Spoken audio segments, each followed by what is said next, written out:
बिस्मिल्लाहिर्रहमानिर्रहीम। Programme inside the news और मैं हूं डॉक्टर सना गौरी। बहुत ज़्यादा रोशनी हो तो वो आंखों को चुंधिया जाती है। रोशनी रोशनी हर जगह नज़र आ रही होती है, लेकिन उसी जगह अगर थोड़ी सी भी अगर अंधेरा हो और एक ज़रा सी भी आपको अंधेरा नज़र आ जाए तो फिर आपको लगता है कि कहीं से अंधेरा है और उसको आप अंधेरे को ख़त्म करना की कोशिश करते हैं। होते होते होते वो अंधेरा इतना फैल जाता है कि वो आंखों को अच्छा लगना शुरू हो जाता है। इंसानी नफ्सियात है। और फिर उसी अंधेरे में अगर एक पॉइंट भी आपको रोशनी नजर आ जाएगी तो फिर आपकी आंखें उस वक्त भी चुंधी आ जाएंगी। पाकिस्तान में कुछ ऐसा ही हो रहा है। बल्ले के निशान पे वापसी और वापसी के बाद कल भी हमने इसको अप्रिशिएट किया था कि किसी भी पार्टी से इतनी जल्दी निशान नहीं लेना चाहिए, लेकिन असल हकीकत क्या है इस पर बात करनी चाहिए। इलेक्शन कमीशन ने इस बात को सुप्रीम कोर्ट में चैलेंज कर दिया है, पेशावर हाई कोर्ट के फैसले को कि बल्ले की भी निशान की वापसी हुई, और फिर अपनी वेबसाइट पे भी रद्दोबदल कर दिया और आज़ाद उम्मीदवारों के नाम के तो शाया किए गए लेकिन बल्ले का निशान नहीं शाया किया गया। इस पे बहुत से लोगों को एतराज़ है कि किसी पार्टी के खिलाफ बात हो रही है। ठीक है जनाब, किसी पार्टी के खिलाफ बात हो सकती है, लेकिन इसके रूट कॉज पे भी जाना चाहिए कि कौन से रूट कॉज हैं। क्या सवाल पहले ये पैदा होता है कि क्या वाकई इंट्रा पार्टी इलेक्शन सही हुए या बोगस हुए? तो जवाब ये साफ साफ है, पीटीआई खुद भी जानती है कि बोगस तरीके से हुए। लेकिन उसके बाद ये कहना कि किसी और पार्टी के साथ क्यों नहीं ऐसा हुआ, सिर्फ पीटीआई के साथ क्यों ऐसा हुआ, तो ये वही वाली बात है कि एक फुल पूरा जो आपका अंधेरा छा गया उसमें अगर एक रोशनी आई तो आपकी आंखें चुंधिया गई हैं जनाब कि आपको करना क्या था, ये आपको समझ में नहीं आ रहा। एक तरफ गलत गलत गलत होता है, लेकिन हमारी कौम जो है इस बात पर फैसला करती है कि हमारे साथ तो गलत जो हुआ है वो दूसरे के साथ क्यों नहीं हो रहा।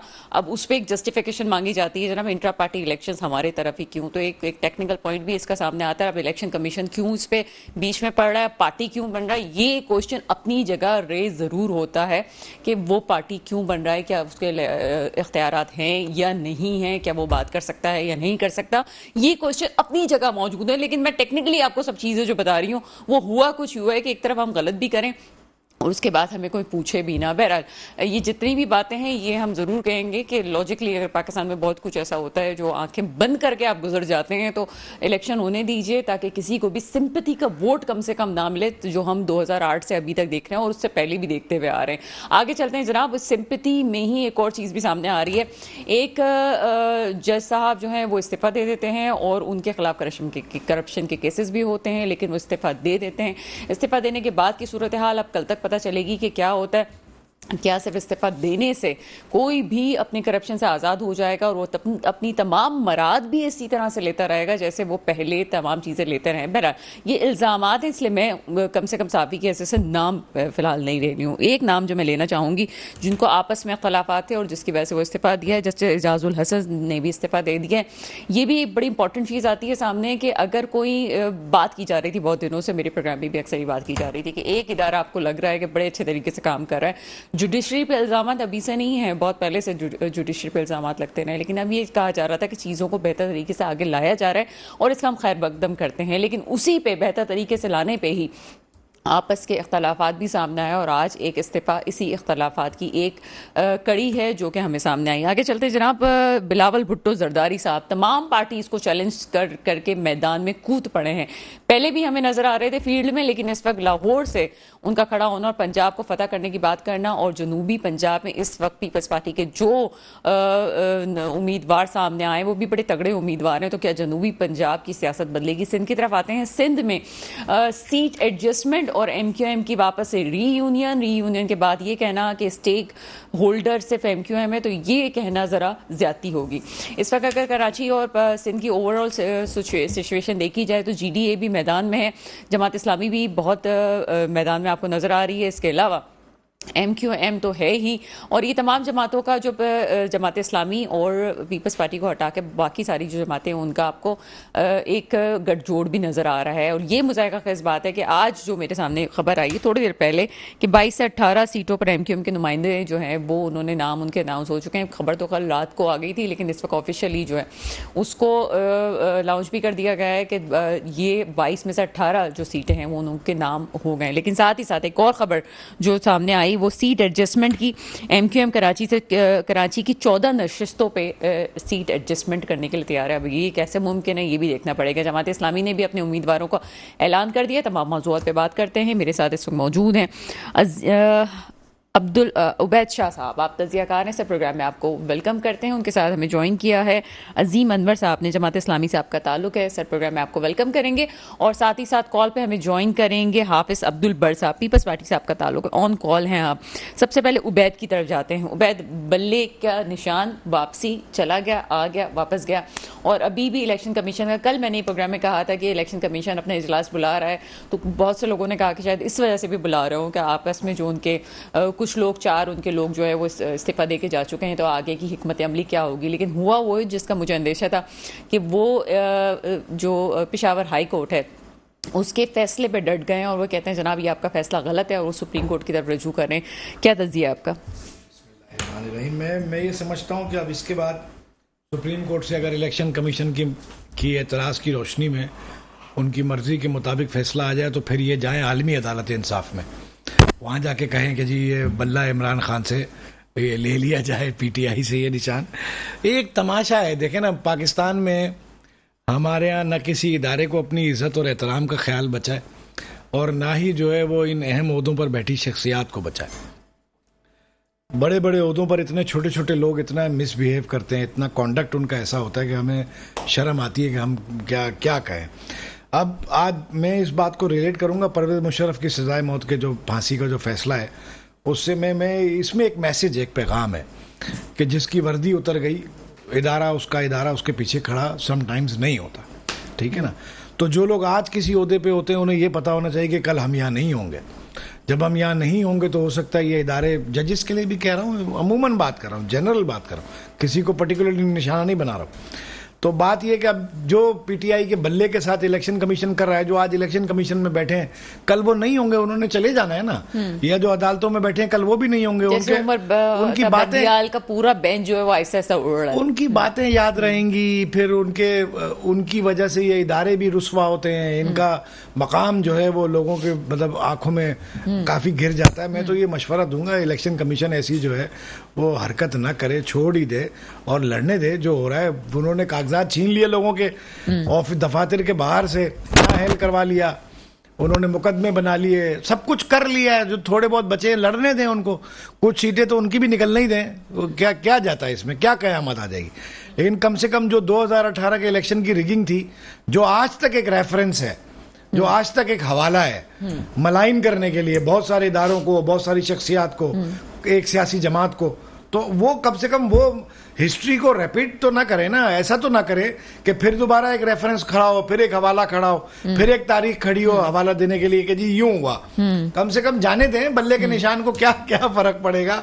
वरना मुझे तो लगता यही है कि ये आलमी अदालत तक भी जाएंगे, वहां तो आईसीजे में भी जाएंगे। आगे चलते हैं जनाब अजीम अनवर साहब। अजीम अनवर साहब, 2018 की हुकूमत जिसको बाद में ख़त्म किया गया, और ख़ास तौर पे खान साहब की हुकूमत के हवाले से, पीटीआई की हुकूमत के हवाले से ये कहा जाता है कि अगर ख़त्म ना की जाती तो शायद आगे भी इनका वोट ना होता, ख़त्म करना ही सबसे ज़्यादा मसला था। लेकिन दूसरी जमातें बहरहाल इसमें मौक़िफ़ रखती हैं, इस पर बहस में नहीं जाते।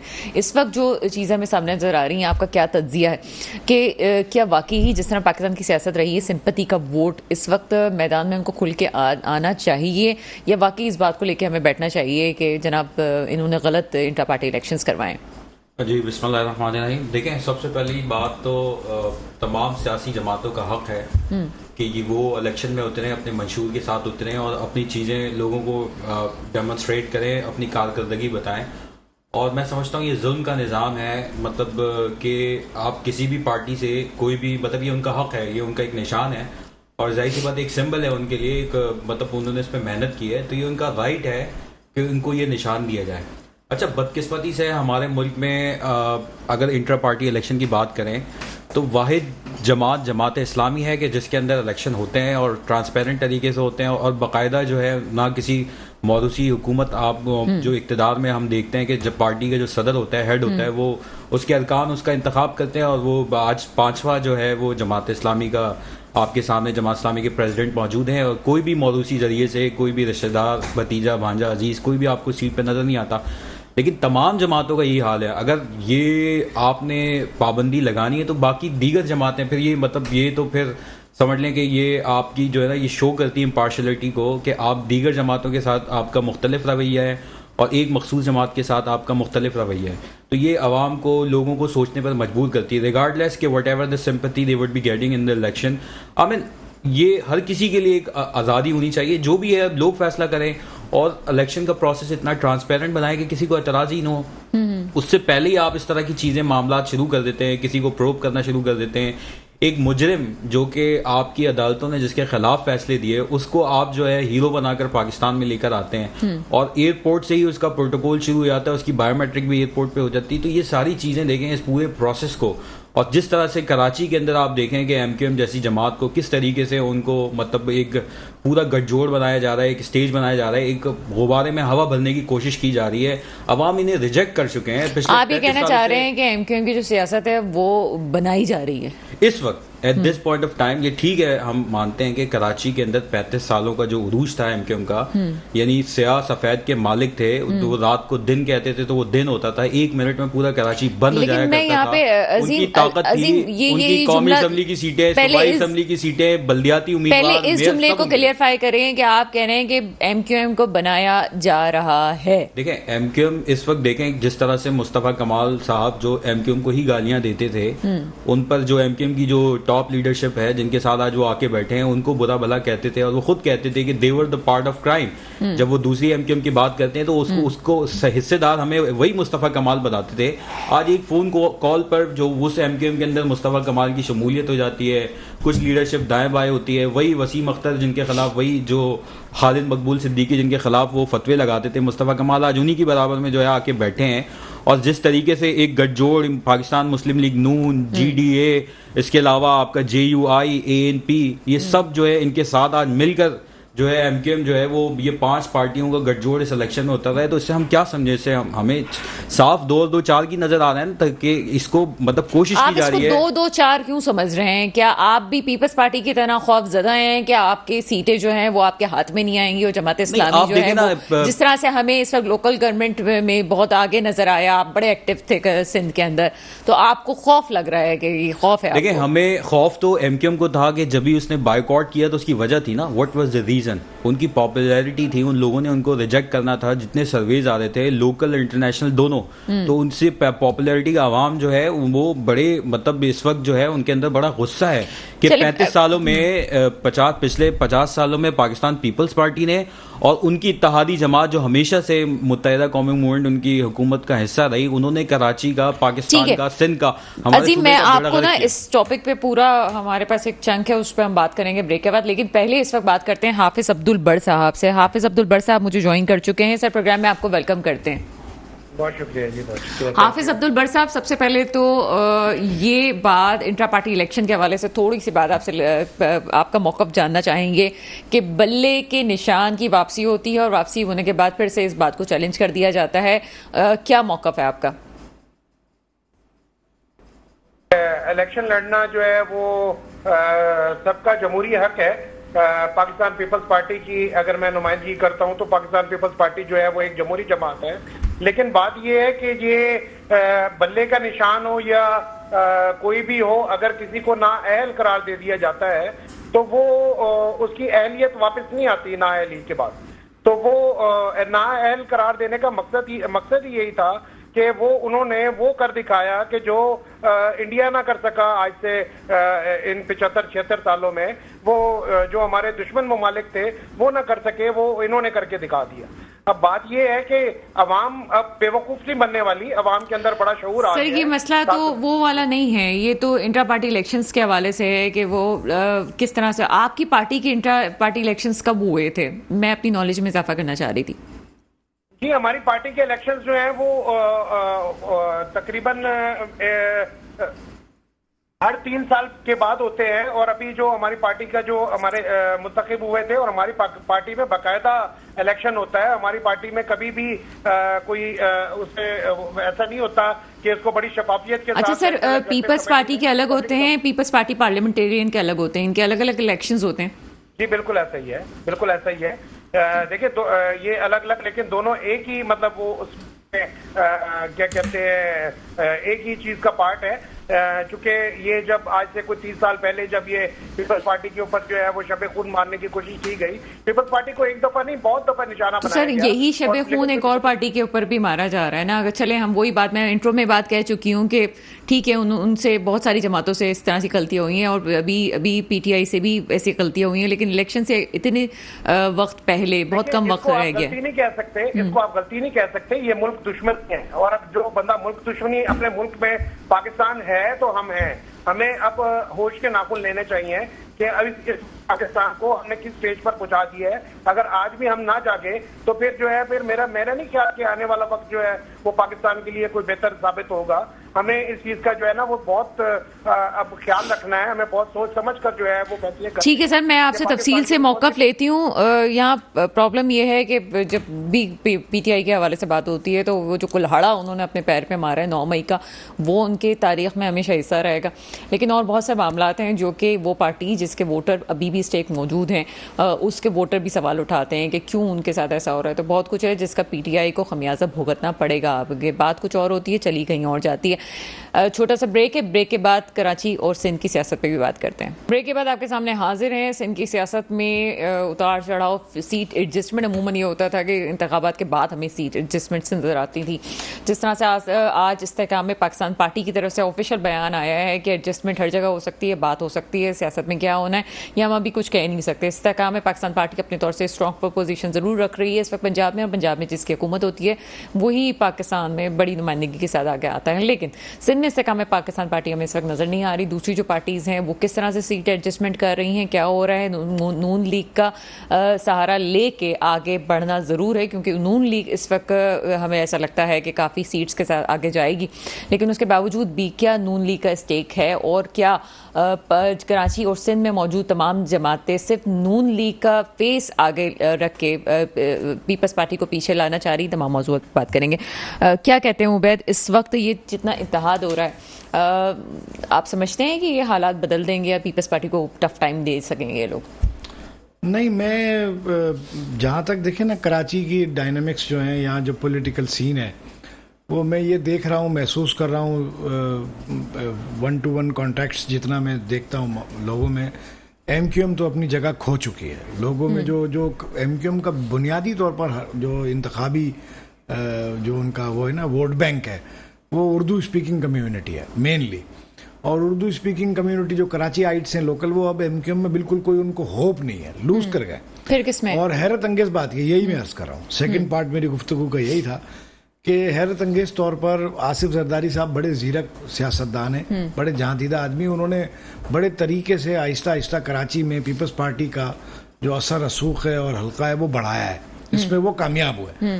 हालांकि पिछले 40-50 सालों में ये कराची की डायनेमिक्स नहीं रही है, मगर अब ये बड़े कॉमनली कहा जाता था, ओपनली कहा जाता था जी कराची से पीपल्स पार्टी को सीट नहीं मिलती इसलिए कराची को ओन ही नहीं करती, कराची को लावारिस छोड़ा हुआ है, फला किया हुआ। अब उन्होंने कई ऐसे काम भी कराची में अच्छे किए और नजर आ रहे हैं, और उन्होंने कराची की जो लोकल पॉलिटिक्स है उसके कई चेहरे जो है वो अपने पास अकोमोडेट किए, एडजस्ट किए। अभी डिस्ट्रिक्ट सेंट्रल में उन्होंने 5 टिकट्स दिए हैं जो उर्दू स्पीकिंग लोगों को सबको दिए, ख्वाह वो जीते या ना जीते, बट उन्होंने एक इंप्रेशन देने में ये कामयाबी हासिल की कि कराची के जो लोकल हैं, कराची आइट्स हैं, उनका हम एक बेहतरीन सियासी नेमुल बदल हैं, हमारी तरफ आओ, हमारी तरफ देखो। तो एक आम वोटर जो उर्दू स्पीकिंग वोटर है, एमक्यूएम को वोट दे रहा, आप उससे पूछेंगी, गली मोहल्लों में जाएंगी, आप किसको वोट देंगे? वो कहेंगे नहीं अब इस दफा एमक्यूएम को नहीं देंगे। फिर आप पूछें किसको देंगे, बोले हम देते ही नहीं किसी को वोट, लेकिन चलो हम पीपल्स पार्टी को देंगे। एक दिल से बात पूछना चाह रही हूँ कराची वाले होने की हैसियत से।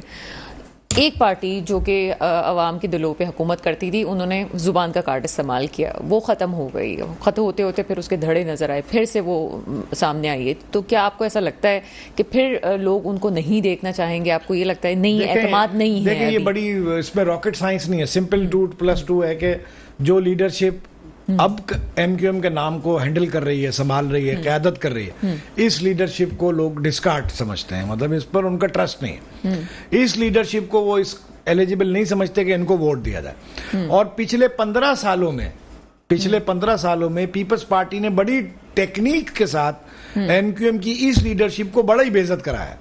उन्होंने बड़ा इनको एंगेज रखा फिर डिलीवर कुछ नहीं किया, फिर डिस्टेंस कर लिया, फिर इनको एंगेज रखा, इनको बड़ी बुरी तरह से। अच्छा, फिर आप ही से मैं इस जलील बात का करवाया। जवाब दे सकती हूँ, क्योंकि दो हमारे जो शुरा हैं वो चूंकि अपनी अपनी पार्टी का मौक़िफ़ सामने लाएंगे, आप तजिया करेंगे।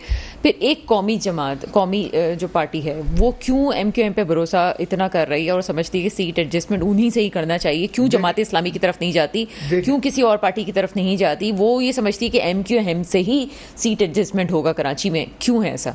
देखें, इसके पीछे ऐसी बातें हैं जो शायद हम बहुत ज्यादा नहीं सर, आप comfortably कह कर भी दें, कोई सकते, मसला नहीं है। कर भी नहीं सकते हैं। देखिए, मियां साहब को तो हाथ पकड़ के खींचा जा रहा है ना कि आओ ना इख्तिदार में, आप आओ ना, आते क्यों नहीं हो, आओ ना वजीर आजम बनो ना, उनको तो खींचा जा रहा है। अच्छा। तो अब वो जाहिर है कि उनके जो फितरी हरीफ हैं जिनके साथ वो हुकूमत मिलके बनाना नहीं चाहेंगे, अब तो आप समझे हुकूमत तो आपकी है, अब आपने हुकूमत करनी है तो कैसे करनी है? तो आप कहेंगे यार मुझे तो बड़ी तगड़ी हुकूमत करनी है, खुल के करनी है, मुझे किसी पर डिपेंडेंसी नहीं चाहिए।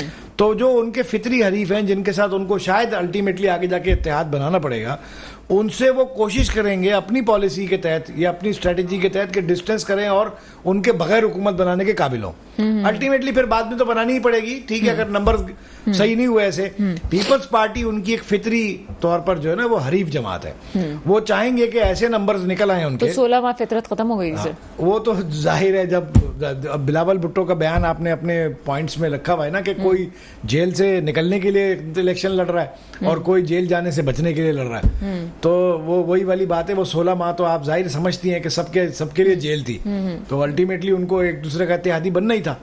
लेकिन अभी वो ये चाहेंगे कि हम एक दूसरे के इत्तेहादी न बने, हमें एक दूसरे के इत्तेहाद की जरूरत न पड़े, बल्कि दूसरे जो अल्टरनेट्स हो हम उनको किसी तरह एक्सप्लॉइट कर लें, एक्सप्लोर कर लें और उनके जरिए बना लें। चलें अजीम की तरफ चलते हैं। अजीम, क्या समझते हैं इस वक्त सीट एडजस्टमेंट होती है? चलें, सियासत में उतार चढ़ाव होता है, लेकिन जमात इस्लामी लगता है किसी से बात करने के लिए तैयार नहीं है। नहीं, एक तरफ आप ये समझते हैं कि कराची में आपका स्टेक है, आप समझते हैं, क्योंकि हाफिज सईद साहब की सियासत, आपकी जो सियासत नज़र में पहले से जमात इस्लामी की नजर आई वो उससे हटके, और उसको हम अप्रिशिएट भी करते हैं कि कराची वाले जिस किस्म की सियासत चाहते हैं हाफिज सईद वैसी ही सियासत कर रहे हैं। तो अब आपकी तरफ क्यों नहीं आई है पार्टी, जब आप इतना वो कह रहे हैं कि जी हम हैं, लेकिन आप नहीं समझते कि यहाँ पे थोड़ी बहुत बात तो करना ज़रूरी होती है? अच्छा देखें, जमात इस्लामी इस वक्त हम समझते हैं कि कराची की सबसे बड़ी जमात है और सबसे ज़्यादा वोट जमात इस्लामी ने लिए, सबसे ज़्यादा टाउन चेयरमैन और सबसे ज़्यादा जनरल काउंसलर्स हमने अभी जो बल्दियाती इंतखाबात हुए उसमें देखा कि सबसे ज़्यादा जमात इस्लामी ने लिए। लेकिन बदकिस्मती से हमारे मुल्क का अलमिया ये है कि जुल्म का एक निज़ाम है और जमहूरियत के नाम पर जो जमहूरियत के अलमबरदार बनते हैं वही उन्हीं के गैर जमहूरी रवैये होते हैं। किस तरीके से उन्होंने पाकिस्तान तहरीक इंसाफ के 30 लोगों को ख़रीदा और उसके बाद जो है उन्होंने जमात इस्लामी के ज़्यादा नंबर होने के बावजूद पाकिस्तान पीपल्स पार्टी जिसके और इत्तेहादी मिला के टोटल 3 लाख वोट थे और जमात इस्लामी और उनके इत्तेहादी के मिला के 9 लाख वोट थे, तो 9 लाख वाले जो है वो अपना मेयर नहीं बना सके और 3 लाख वालों ने अपना मेयर बना लिया। तो इस वक्त देखें, जमात इस्लामी ये समझती है कि यही मुजरिम है जिनसे आप एडजस्टमेंट की बात कर रही हैं। देखें ना, नवाज शरीफ की बात करें या पाकिस्तान मुस्लिम लीग नून की बात करें तो पिछले कोई 40-50 सालों से मतलब ये एक विरासती जमातें हैं, बाप या बेटा, बाप या बेटी या फिर चंद वडेरे जागीरदार और चंद ख़ानदान। तो ये जमहूरियत, हम जमात इस्लामी इसको हमेशा से डिस्करेज करती है। जमात इस्लामी हमेशा से जमहूरी उसूलों पर गामजन है और जमात इस्लामी इस तरह की किसी सियासी जमात से, चाहे वो पाकिस्तान पीपल्स पार्टी हो, एक बात है कि आप रियलिटी को एक्सेप्ट नहीं करते, आप कहते हैं कि इस तरह से। एक होता है ग्राउंड रियलिटीज क्या है। ग्राउंड रियलिटी ये है कि जमात इस्लामी नंबर 1 जमात है ना, इस वक्त सबसे ज्यादा वोट लिए हैं। ग्राउंड रियलिटी आप ये समझते हैं कि जमात इस्लामी है? जमात इस्लामी इंशाल्लाह कराची के अंदर जिस तरीके से आपने देखा है, साफ कह रही है कि हमने छोड़ा है तो आपको मिला है। देखें, अगर एमकेएम इतनी मजबूत पोजीशन में होती तो कराची के अंदर 5 जमातों से इत्तेहाद नहीं करती। मैं कहता हूँ एएनपी कराची दुश्मन जमात है, एएनपी कराची दुश्मन जमात है। उस कराची दुश्मन जमात के साथ जेयूआई हो गई, पाकिस्तान मुस्लिम लीग नून हो गई, जीडीए हो गई, इन्होंने कराची के लिए क्या किया और कराची के लिए क्या दिया और कराची के इशूज के लिए क्या नुमाइंदगी की, आप मुझे सवाल का जवाब दे दें। तो इन आप एमकेएम की पोजीशन को देख लें कि एमकेएम मजबूर है कि इन 5 जमातों के साथ इत्तेहाद की बात कर रही है। हम तो सीट एडजस्टमेंट की भी बात नहीं कर रहे, इत्तेहाद की भी बात नहीं कर रहे, चूंकि जमात इस्लामी ने डिलीवर किया है। जमात इस्लामी इस्लामी को जब भी मौका मिला है, नेमतुल्लाह खान आज मुझे बताए ना, कराची में पिछले 20 सालों में पानी एक बुनियादी जरूरत है, लेकिन कराची के अंदर 20 सालों में कोई पानी का एक मंसूबा हुआ तो मुझे बता दें। पानी के 2 बड़े मंसूबे हुए हैं। एक मंसूबा मेयर अब्दुल सत्तार अफगानी K2 की सूरत में करके गए, और K3 का जो पानी का जो इजाफा करके गए नेमतुल्लाह खान साहब करके गए। कौन आप नेमतुल्लाह खान साहब की बात करते हैं, उसके बाद मुझे बता दें, ऐसा मैंने शख्स नहीं देखा होगा अपनी जिंदगी में, अल्लाह उनको जन्नत नसीब करे। वो जो मंसूबे उन्होंने किया, फारूक सत्तार साहब कहते हैं मैंने किए हैं, और उसके बाद नेमतुल्लाह खान साहब, उसके बाद ये जो सिलसिला सारा मुझे समझ नहीं आता कि किया किसने है। एक तरफ मैं आपको पानी के मंसूबों की बात कर रहा हूँ, आप खुद तहकीक कर लें और इसमें पता कर लें। तो अखबारों की खबर है कि ये नेमतुल्लाह खान साहब के दौर में K3 अल्हम्दुलिल्लाह मुकम्मल हुआ, K4 उसी वक्त उसको स्टार्ट कर, जो आखिरी अयाम थे उसमें स्टार्ट करके गए थे। आने वालों को आके, मुस्तफा कमाल को आके या वसीम अख्तर को K4 को मुकम्मल करना था, लेकिन पानी की एक बूंद का इजाफा कराची में नहीं हुआ। लेकिन हम ये यकीन दिलाते हैं कि इंशाल्लाह हमें मौका मिला तो हम इंशाल्लाह K4 मंसूबा भी मुकम्मल करेंगे। हम देखें, बार्गेन नहीं करेंगे, हम अपनी सीटों के लिए, अपनी वजारतों के लिए किसी जमात से वालों को तो मसला ये है कि मसले हल कर दें आप। अभी तो कराची वाले गैस के बगैर भी बैठे हुए, अच्छे पॉश एरियाज जहाँ पे हमने सोचा नहीं था गैस। और जमात इस्लामी के हवाले से अगर बात की जाए तो कुछ चीजें हम ये देखते हैं कि पीपल्स पार्टी बड़ी एक्टिव होकर काम कर रही है, तो जमात इस्लामी भी वर्षी शॉपिंग सेंटर पे जब आग लगी है तो हमने खुद, मेरी तज्जिया रहा कि कोई नहीं था उन लोगों के पास, जमात इस्लामी मौजूद थी। ये हम कोई बायस होकर बात नहीं करते, आगे चलते जनाब हाफिज अब्दुल बर साहब। हाफिज अब्दुल बर साहब, पीपल्स पार्टी पे तनकीद बहुत ज्यादा तनकीद है, लेकिन उसके बावजूद भी कुछ मंसूबे कराची के लिए, सिंध के लिए हमें नजर आते हैं। लेकिन ये कहा जा रहा है कि 15 सालों में आपने सिंध को खंडर बना के रख दिया, कराची भी एक तरफ कर दें। कराची तो अपना हक ही नहीं मांग रहा किसी से भी। पूरे सिंध के हवाले से कहा जाता है कि एजुकेशन सिस्टम से लेके सब चीजें तबाह बर्बाद कर दी हैं। क्या जवाब देते हैं इस इल्जाम का? जी बहुत शुक्रिया। सबसे ज्यादा जो आसान काम है जो कि जमात इस्लामी का वतीरा रहा है वो है सिर्फ तनकीद, और ये तनकीद करना सबसे आसान काम है। और बात ये है कि जमात इस्लामी का आज तक कोई नुमाइंदा पार्लियामेंट में क्यों ना पहुंच सका, और जमात इस्लामी को अवाम ने रिजेक्ट कर चुकी है। और ये जो जमात इस्लामी दावा कर रही है कि जी इतने वोट हमने लिए, ये मुझे तो देखिए, हमने तो ग्राउंड रियलिटीज पे अगर हम जाए तो जमात इस्लामी जो है वो एक मजहब के नाम पर, देखिए सियासत में मजहब का कार्ड इस्तेमाल करना या लिसानियत का नाम इस्तेमाल करना, ये दोनों चीजें जो हैं वो अवाम में इंतशार पैदा करती हैं, और इन्होंने लोगों को फिरका वारियत में और इन चीजों में ग्रोहों में बांट दिया है। देखिए, हमें इस वक्त पाकिस्तान के लिए अगर सोचना है तो हमें मिलजुल कर हमें जो है वो हमको ये सोचना चाहिए कि कौन सी ऐसी जमात है जो हकीकी जमहूरी जमात है और जो सिर्फ जमहूरियत की बात करती है और अवाम के ऊपर जो है वो डिपेंडेंट है, तो वो सिर्फ पाकिस्तान पीपल्स पार्टी है। बाकी जमातें देखिए इतिहास करते हैं, एक दूसरे के साथ मिलने की, पीपल्स पार्टी को हराने की बहुत सारी तरकीबें और बहुत सारी तरतीबें इस्तेमाल कर रहे हैं, लेकिन पाकिस्तान पीपल्स पार्टी जो है वो सिर्फ जो है वो अवाम पर डिपेंडेंट है और अपनी जमहूरी उस पे जो हमारे इक़दामात हैं हम उसके ऊपर उसकी बात करेंगे। हम ना तो मजहब की बात करते हैं, ना हम लिसानियत की बात करते हैं, ना हम फिरका वारियत की बात करते हैं। हमें जो है वो अवाम ने चुना है और हमारा जो मेयर आया है वो अवाम के मैंडेट से आया है और अवाम ने उनको जो है वो मेयर मुंतखब किया है। ये अब देखिए, इल्जामात लगाना और ये तनकीद करना ये तो बहुत आसान काम है कि आप हंस क्यों रही हैं, ये बहुत इस पे जो है वो मैं तनकीद करना शुरू कर दूं, इस पे तनकीद करने के लिए तो कोई वो नहीं है, ये सबसे आसान काम है। और जमात इस्लामी जो है वो हमेशा उनका ये वतीरा रहा है कि अगर वो किसी को किसी जगह की नुमाइंदगी मिल जाती है तो वो आवाम को कहती है आइए धरना देते हैं। तो बात ये है कि धरनों से मसले हल नहीं होते।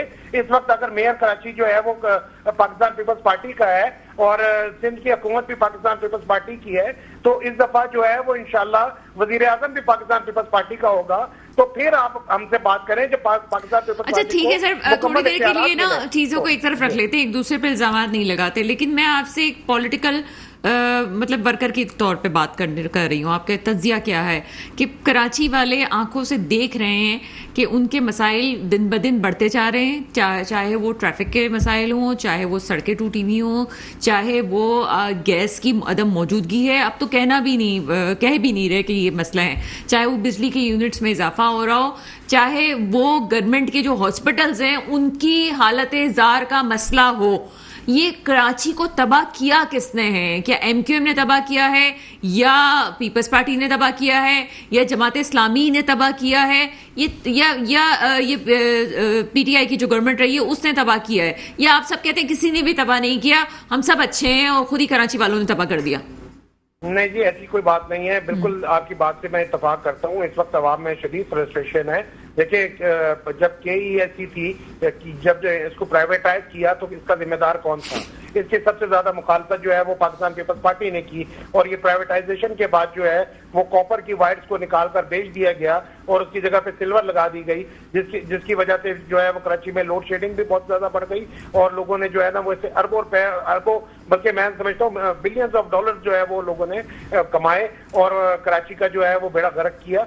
और इसी तरीके से अगर आप बात करें MQM की, तो MQM हमेशा जो है वो या तो कोलिशन में रही है या बल्दियाती जो इदारे हैं वो MQM के पास रहे हैं, और उन्होंने हमेशा जो है, मैं अभी थोड़ी देर पहले मेरा एक प्रोग्राम था सुरजानी, मेरी जो कंस्टिट्यूंसी NA 244, मैं उसकी बात करता हूँ कि NA 244 में सबसे ज्यादा गुंजान आबाद जो इलाका है वो सुरजानी का है, और सुरजानी में बेसिक इंफ्रास्ट्रक्चर मौजूद नहीं है, और वहां पर हमेशा MQM के नुमाइंदे रहे हैं, और वो लोग तेजी से पाकिस्तान पीपल्स पार्टी में शमूलियत इख्तियार कर रहे हैं। लोगों को अगर वो जमात इस्लामी क्यों नहीं ज्वाइन करते, वो MQM जो है वो कोई और पार्टी क्यों नहीं ज्वाइन कर रही, उनको सिर्फ एक पीपल्स पार्टी से क्यों उम्मीद है? उनको पता है कि पाकिस्तान पीपल्स पार्टी एक ऐसी जमात है कि जो उनके मसाइल को हल कर सकती है। हम कल को ये बात नहीं कर सकते कि जी आपका मेयर नहीं था या आपका वजीर आजम नहीं था। इनको पता है कि जो आजाद उम्मीदवार जो आजाद पैनल से खड़े होते हैं, आज वो तनकीद कर रहे हैं, कल को वो पाकिस्तान पीपल्स पार्टी में आने का रास्ता ढूंढेगी। तो बात सिर्फ इतनी है कि एक ही उम्मीद है आवाम को, और वो है पाकिस्तान पीपल्स पार्टी।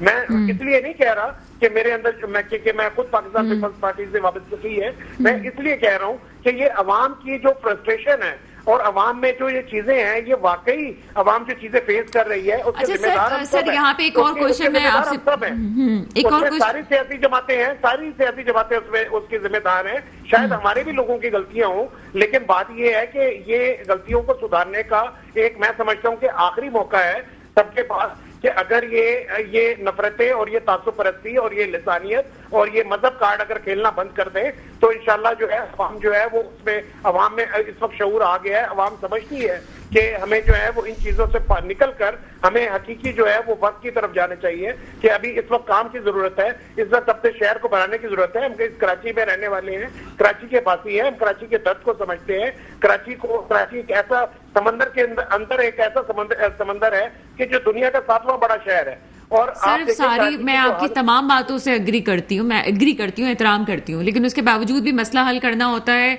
स्मगलिंग के इश्यूज हैं तो रेंजर्स कूद ही रेंजर से मसले हल किए। उसके बाद पानी के इश्यूज थे तो रेंजर्स कूद ही रेंजर से चीजें ठीक की। फिर हम इदारों को बुरा कहते हैं। मुझे समझ नहीं आता फिर ये जो पार्टीज हुकूमत में रहती है, चाहे वो MQM के पास सीटें, मैं इसे इनकार नहीं कर रही। अभी खुद मेरी गाड़ी कराची के मुख्तलिफ जगहों पर जाती रहती है। मैं अजीजाबाद से गुजर रही थी, यकीन माने कि दिल टूट के रह गया कि वही अजीजाबाद बात है कि कभी कितना अच्छा हुआ करता था, लेकिन वही गढ़ जो था, जो MQM का गढ़ भी था, आज टूट फूट का शिकार है। चाहे आप सुरजानी की बात कर लें। और मैं आपसे जो क्वेश्चन करना चाहती हूँ वो ये कि मुर्तजा वहाब की आपने कहा कि उनको नुमाइंदगी मिली, बिल्कुल ठीक है, नुमाइंदगी उनको दी गई, वो मेयर हैं, लेकिन क्या उनको इख्तियारात के साथ काम करने के लिए फंड्स और ये सब चीजें दस्तियाब हैं? 1 साल से ऊपर हो चुका है, लेकिन अभी हमें कोई खास काम कराची की आवाम की डेवलपमेंट का नजर नहीं आ रहा। तो कौन कसूरवार है? नहीं जी, ऐसी बात नहीं है। मुर्तजा वहाब साहब जब से मेयर बने हैं वो एक दिन भी घर पे नहीं बैठे। वो सुबह से लेकर रात तक आपको रोड पे काम करते हुए नजर आते हैं। और इस वक्त जो इंफ्रास्ट्रक्चर बंद है, नए जो प्लान्स आ रहे हैं, कराची का मास्टर प्लान जो बना है उसके मुताबिक उन्होंने जो वो काम शुरू किए हैं। देखिए, फंड्स जो हैं वो जरूरी नहीं है। अब 3.5 साल पाकिस्तान PTI जो है वो हुकूमत में रही है। उन्होंने वफाक में सिंध के जो है वो सारे जितने भी तरक्याती फंड थे वो रोके, सिवाय अपने नुमाइंदों के। उन्होंने सिर्फ अपने नुमाइंदों को फंड दिए, बाकी सबके जो है वो फंड रोके। ADPs की हमारी स्कीम्स रोकी, जिसकी वजह से तरक्याती काम भी मुतासिर हुए। लेकिन फंड जो है अब ये जनरेट भी किए जाते हैं। अब जैसे मिसाल के तौर पे मेयर कराची हैं, उनको फंड जनरेट करना आना चाहिए। अब मेयर कराची फंड्स अपने जनरेट कर रहा है। ठीक है सर, आपका उसको पता मौका है आ कि गया, मुझे मैं आपके मौका को समझ गई हूँ क्योंकि प्रोग्राम को मुझे बहुत तेजी से लेके चलना है। आपकी तरफ चलते हैं उबैद शाह साहब। उबैद शाह साहब क्या समझते हैं? बहुत सारे क्वेश्चंस मैं कर चुकी हूँ। तज्जिया अगर आप कुछ करना चाहें इस सूरत हाल पे, आपकी भी गाड़ी मुख्तलिफ इलाकों को देखती होगी, आपकी भी आंखें देखती होंगी। देखें हाफिज साहब सुरजानी से टिकट होल्डर है ना पीपल्स पार्टी के, सुरजानी में अपने हल्के में इधर उधर घूमे फिरे, ठीक है, तो इन्होंने बहुत सारे लोगों पे मलबा डाला, एमक्यूएम शेमक्यूएम ये वो जो पिछले 15 सालों में सिस्टम्स चलते रहे ना, वो सुरजानी में अगर ये घूम लें और पूछ लें सिस्टम्स की कार्रवाइयां, तो इनको पता चलेगा कि पीपल्स पार्टी की 15 साल हुकूमत में क्या होता रहा है, वो लोगों का हाल क्या है। वो एक साहब हमारे सबसे पहले तो लैंड माफिया, मैं सिस्टम्स कह रहा हूँ काफी है, मैं और इससे ज्यादा क्या बोलूं और नहीं बोलने सर की कह दें सर, ये तो मैं समझती हूँ कि वोट का हक अगर इस्तेमाल करने आप लोग जा रहे हैं तो आपको पता होना चाहिए किसने क्या किया है। तो वो हम अब्दुल हकीम नासिफ साहब बड़े अच्छे शायर हैं, उन्होंने कहा कि तुम पैर पे पेट पे लात तो मार चुके और कितने पैर पसारोगे, हर घर से भूखा निकलेगा तुम कितने भूखे मारोगे। तो बात ये कि पीपल्स पार्टी ने 15 सालों में 15 सालों में पीपल्स पार्टी ने, ठीक है कुछ प्रोजेक्ट्स हैं, मैं इस पर बिलीव करता हूं कि एक बंद घड़ी भी दिन में 2 बार सही वक्त दिखाती है। पीपल्स पार्टी की हुकूमत ने 15 सालों में मतलब कुछ ना कुछ तो है जो किया है, ये तो हम नहीं कहते कि जी जीरो, बट कराची के लोगों का जो हाल है वो घर से आपने सड़क की मिसाल दी, कचरे के ढेर आप यहाँ देखें, ठेले पथारे आप यहाँ देखें, नाजायज तजावुजात आप यहाँ देखें, पीने का पानी मौजूद नहीं है, ठीक है, वो तांबे के तारों को रो रहे हैं आप हाफिज साहब। यहाँ हालत लोगों की क्या है? हालत लोगों की यह है कि पूरे पाकिस्तान से लोग यहाँ आ गए, सड़कों पे रात को सोते और लंगर पे जिंदा रहते हैं, ठीक है ना। इस शहर को पूछने वाला, इसका कोई कंट्रोल संभालने वाला, नाजायज तजावुजात की भरमार है। अरबों रुपए कमा लिए लोगों ने, कनाडा में जजीरे खरीद लिए, पता नहीं काका होटल खरीद लिए दुबई में, यहां से कराची का पैसा लेके चले गए इन्हीं 15 सालों में, ठीक है ना। कोई ये नहीं कि पीपल्स पार्टी की हुकूमत को पता नहीं नाम अब क्या लूं किसी का नाम। आए हुए लोग अस्पतालों में पड़े हुए यहाँ आके, जो कराची को बेच के खा गए अरबों रुपया, वो यहाँ आके जेलों में जाने के बजाय अस्पतालों में पड़े हुए। अब आप अभी थोड़ी देर पहले शादी हॉल वालों की बात की आपने, आप मेरे मुंह से करें ना सर, आप सारे मेरे मुंह में डाल देंगी सर। आपने बात की, मैं कह रही हूँ कि कौन बाहर जाके क्या होटलों का काम कर रहा है, तो मैं आपसे पूछ रही हूँ शादी हॉल वालों की बात यह है कि पीपल्स पार्टी का कोई अमालनामा ऐसा नहीं है कि वो इलेक्शन में बड़ी सुरखरू होकर जाए और बड़ा कमाल दिखाए, ऐसी तो कोई बात नहीं। अलमिया यही है कि हमें ये समझ में नहीं आता हम वोट किसको दें। एक कराची आइट के तौर पे ये समझ नहीं आता वोट किसको दें, वोट का हकदार कौन है। वोट एक गवाही होती है, एक अमानत होती है, नहीं समझ में आ रहा, नहीं समझ में आ रहा किसको दें। अब बरसात कराची वालों को समझ में आए ना आए, लेकिन ये जरूर है कि अभी मैं कहीं पढ़ रही थी कि हमारी जो कौम है ना वो मीम्स में बड़ी आ गए, तो किसी ने कहा कि जनाब ठंड ज्यादा महसूस ना करें, थोड़े दिनों बाद जो है कराची वालों को यही ठंड 80,000 की पड़ने वाली है एक कमरे में। बहरहाल आगे चलते हैं जनाब। अजीम अनवर साहब, क्या सिलसिला है कराची को, अगर मैं स्पेशली बहुत दिल से बात कर रही हूँ कि किस तरह से मसले हल हो सकते हैं, क्या कोई रोड मैप प्लान आपके पास है कि उस मैप पे आप चलते हुए आप समझते हैं कि जनाब ये चीज़ें हल हो सकती हैं, एजुकेशन है या दूसरी आप समझती हैं हेल्थ है, कि जिसमें बाकी रिलीफ मिलना चाहिए? अच्छा, सबसे पहले तो हमें रूट कॉज तलाश करनी पड़ेगी। पिछले 50 सालों से और गुज़िश्ता 15 सालों से पाकिस्तान पीपल्स पार्टी की सूबे में हुकूमत है, वजीर आला भी उनका है, वजीर बल्दियात भी उनका है, जो हमारे सारे बल्दियाती मसाइल हैं। और पाकिस्तान पीपल्स पार्टी की कारकर्दगी की अगर बात करें तो सिंध की जो तालीम का बजट है वो 312 अरब रुपए का है। आप मुझे बताएं कि 312 अरब रुपए में कोई 49,000 स्कूल जो है सिंध के अंदर हैं। मैं बिलावल भुट्टो जरदारी साहब से और हाफिज साहब से ये सवाल, हाफिज भट्ट साहब से ये सवाल पूछना चाहता हूँ कि क्या पाकिस्तान पीपल्स पार्टी का कोई भी लीडर किसी एक स्कूल में अपने बच्चों को तालीम दिलवा सकता है? आपने सिंध की तालीम के लिए, आपने कराची की तालीम के लिए क्या किया? उसके बाद एमक्यूएम की बात करें, जो पिछले 35 साल से कराची की स्याह सफेद की मालिक है, ये न्यू कराची में लियाकताबाद में रहते थे, आज ये डिफेंस में रहते हैं, इनकी मलेशिया में, दुबई के अंदर, यूएस के अंदर जायदादें हैं, और खुद तो इन्होंने अपना मेयार जिंदगी बुलंद कर दिया, लेकिन कराची को लोगों को जीए महाजिर का एक नारा लगाया, उस नारे की बत्ती के पीछे लगाया, और आज मतलब अपना स्टेटस तो, अपना स्टैंडर्ड ऑफ लिविंग, अपनी फैमिलीज को तो सेटल कर लिया, लेकिन बेचारे कराची वालों को, खुसूसन बिलखुसूस कराची के महाजिरों को और बिलअमूम कराची की तमाम लिसानियत को जो धोखा दिया है कराची के हुकूक के नाम पर, कि आज कराची वाले जो है आज तक उसका खमियाजा भुगत रहे हैं। तो मैं ये समझता हूँ कि देखें, यही दो जिम्मेदार हैं सिंध में और खुसूसन कराची के अंदर, क्योंकि इन्हीं से सवाल होगा। अगर पीटीआई के 3.5 साल हैं तो पीटीआई से 3.5 सालों का सवाल होगा। ठीक है, मैं पीटीआई से 35 सालों का सवाल नहीं कर सकता बड़ी कि logical पिछले बात है। 3.5 सालों में उन्होंने भी कराची के हवाले से हमें कोई नहीं उनका किया है। निशान नजर नहीं आया। और दूसरा सबसे अहम चीज कराची के लोगों को ये समझने की, देखें आप चाहे एमक्यूएम को वोट दें चाहे पाकिस्तान तहरीक इंसाफ को वोट दें, अल्टीमेटली हमने देखा कि बल्दियाती इंतखाबात में किस तरह से 30 नुमाइंदे पीटीआई के बिक गए पाकिस्तान पीपल्स पार्टी के हाथों। इसी तरह जब आप एमक्यूएम को वोट देते हैं, मैं अपनी बात मुकम्मल करूंगा, जब आप एमक्यूएम को वोट देते हैं तो देखते हैं कि सेनेट के इंतखाब में एमक्यूएम जो है पीपल्स पार्टी के हक में दस्तबरदार हो जाती है, उनके हक में हमेशा जाके बैठ जाती है, उनकी हमेशा पार्टनरशिप बन जाती है, अपनी मिनिस्ट्रीज तो ले लेती है लेकिन कराची के हुकूक के लिए कोई बार्गेन नहीं कर पाती। कराची के कोटा सिस्टम की बात हो गई, कराची की मर्दमशुमारी का मसला हो गया, कराची के सुई गैस से आजकल बड़े मसाइल चल रहे हैं, कराची की बिजली के हवाले से ये बहुत अच्छी बात की कि पीपल्स पार्टी ने मुखालफत की थी। मुखालफत यूं की थी, उस वक्त ये अपोजिशन में मौजूद थे, लेकिन उसके बाद इनकी वफाक में हुकूमत बनी ना, तो उस वक्त क्यों के इलेक्ट्रिक का लाइसेंस कैंसिल नहीं किया? चलिए हम किसी इदारे के हवाले से बात नहीं कर सकते, किसी के खिलाफ ना ठीक मुत्तहिदा है। कौमी मूवमेंट बात करती है, ना पीपल्स पार्टी बात करती है, ना नून लीग, ना पाकिस्तान तहरीक इंसाफ, क्योंकि हर पार्टी को फंड करता है ये माफिया। और इस वजह से ये आज देखें गरीब आदमी का बिल 40 मैं आपसे क्योंकि प्रोग्राम में आगे जाना चाह रही हूँ, डेवलपमेंट पे काम के हवाले से बात करें। ग्रीन लाइन मंसूबे पे सबने बातें बहुत की, लेकिन इन द एंड हमें ये नजर आता है कि वो भी नून लीग का लगाया हुआ प्रोजेक्ट था, जिससे आज कराची के आम लोग, मैं तो वो बात कर रही हूँ जो आम लोग फायदा उठा रहे हैं। ग्रीन लाइन से कितने लोग फायदा उठा रहे हैं?